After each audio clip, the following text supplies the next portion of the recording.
Muito bem, aqui é o professor Bruno Oliveira, estamos de volta ao nosso Minuto Eleitoral, dando continuidade aos nossos estudos a respeito da Lei das Eleições, a nossa querida Lei de número 9.504 de 97.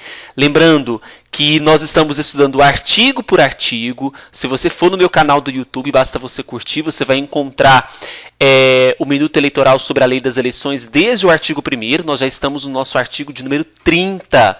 Né?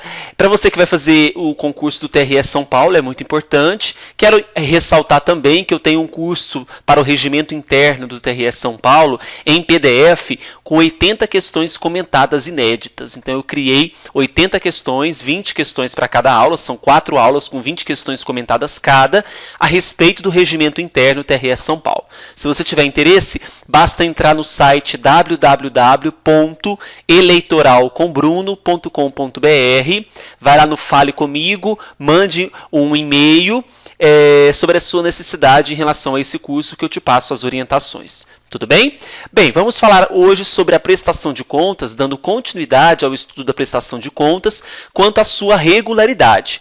Bem, uma vez que a prestação de contas ela é prestada, redundantemente falando, alguns status serão conferidos a essa prestação, e são 4.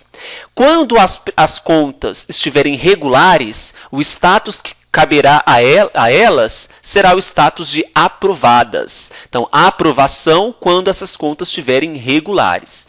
Quando essas contas tiverem falhas, mas que essas falhas não comprometem a sua regularidade, ela será aprovada com ressalvas. A palavrinha ressalvas ela é importante para esse contexto, porque tem falhas, mas que não comprometem a regularidade. As contas elas poderão ser desaprovadas quando verificadas falhas e essas falhas comprometem a regularidade, contrário ao status anterior, e não prestadas, não preciso nem falar, né? As contas não foram prestadas no tempo hábil. Por exemplo, hoje nós temos até 30 dias após a realização do primeiro turno e após a realização do primeiro turno, quando naquela localidade tiver só um turno, e se houver 2 turnos, até 20 dias após a realização do segundo. No caso da não prestação, quando não apresentadas após a notificação emitida pela Justiça Eleitoral, no qual consta a obrigação expressa de prestar as contas no prazo de 72 horas. Então, veja só. Vamos imaginar que naquela localidade tenha só um turno, ele tem até 30 dias para prestar as contas. Esgotado esse prazo, não prestadas as contas, a Justiça Eleitoral notifica o partido ou o candidato, a depender do tipo de eleição, para prestar contas em até 72 horas. Tá? Então, somente vai ter o status de não prestadas após a notificação da Justiça Eleitoral no transcurso do prazo de 72 horas após o prazo final. Tá? Bem, a decisão que julgar as contas dos candidatos em si, aqueles candidatos que foram eleitos, ela será publicada numa sessão própria até 3 dias antes da diplomação. Então, uma vez eleito, as contas a respeito desses candidatos eleitos, elas serão publicadas a respeito da decisão do julgamento dessas contas até 3 dias antes da diplomação. Tá? A prestação de contas ela poderá apresentar erros formais e materiais. E eu tenho 2 tipos de erros formais e materiais que serão tratados de forma diversa. Erros formais e materiais corrigidos, vejam que foram corrigidos, não autorizam rejeição de contas e a cominação de sanção a candidato ou partido.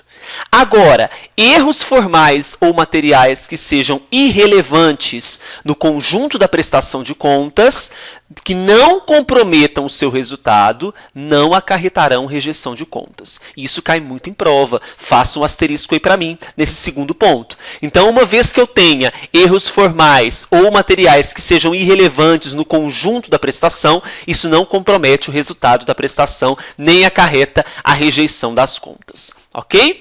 Bem, Para análise, apreciação desta prestação de contas, a Justiça Eleitoral poderá requisitar técnicos tanto do Tribunal de Contas da União, quanto dos estados, Distrito Federal ou dos municípios, no caso dos municípios, para aqueles municípios que ainda possuem Tribunal de Contas, que não foram extintos, até porque nós sabemos que não poderá mais ser criados Tribunal de Contas em âmbito municipal, mas ainda permanecem alguns resquícios, alguns municípios que possuem esse Tribunal de Contas. Então a Justiça Eleitoral, ela pode requisitar esses técnicos do TCU ou do Tribunal de Contas dos estados para apreciação dessas contas, né? Uma vez que a Justiça Eleitoral pode requisitar do candidato também as informações adicionais necessárias, bem como determinar diligências para que sejam complementados dados, para que sejam saneadas falhas a respeito da prestação de contas. Então, compete à Justiça Eleitoral também requisitar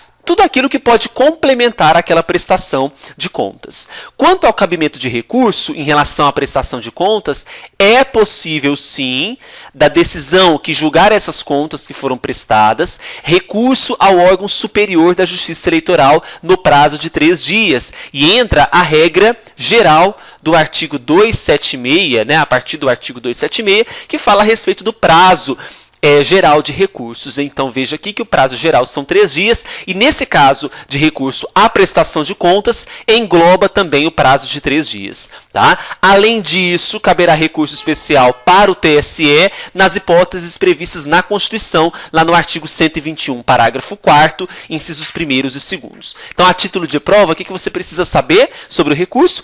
É cabível recurso no prazo de 3 dias ao órgão superior a respeito da prestação de contas de candidatos ou partidos. Sobre o artigo 30, nada mais, nada menos que isso. Espero que vocês tenham gostado. Deem uma olhada desde o artigo 1º e acompanhem com a gente esse estudo maravilhoso sobre a lei das eleições. Qualquer dúvida, vai no meu site eleitoralcombruno.com.br ou através do meu e-mail pessoal brunof.oliveira@gmail.com.